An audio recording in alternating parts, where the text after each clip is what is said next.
कुछ जंगली शेरों ने मिलकर एक गधे का शिकार किया, लेकिन उनमें से एक शेर ने कहा, इसे मारो मत, मेरे पास इसको लेकर एक बेहतरीन योजना है। उस योजना के तहत शेरों ने गधे को अपने साथ रखा, उसकी देखभाल करके उसका विश्वास जीत लिया। फिर एक दिन उसे वापस गधों के समाज में भेज दिया, पर इस बार वो गधा एक गधे की तरह नहीं, बल्कि वो एक शेर के समान गधों का राजा बनकर वापस आया था, जिसके पीछे सभी शेरों का साथ था। इसलिए बाकी सारे गधे इससे डरने लगे और उसके खिलाफ बोलने से कतराने लगे। अब शेर जब जब उस गधों के झुंड को देखने आते, ये गधा अपने समुदाय के गधे को शेरों को खाने के लिए दे देता।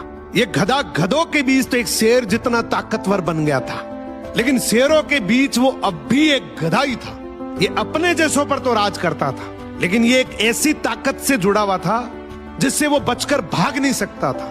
इसने हजारों मासूम गधों की कुर्बानी दी, सिर्फ ये सोचकर कि इससे मैं और ज्यादा ताकतवर बन जाऊंगा। एक दिन ऐसा आया कि सभी गधों ने एकजुट होकर उसका विरोध किया और ये ठान लिया कि इस बार शेर जब भी शिकार करने के लिए आएंगे तो हम में से कोई नहीं जाएगा, चाहे उसका परिणाम कुछ भी हो। अगले दिन जब शेर आए तो ये गधा अकेला ही खड़ा था, इसके पास कोई दूसरा झुंड नहीं था।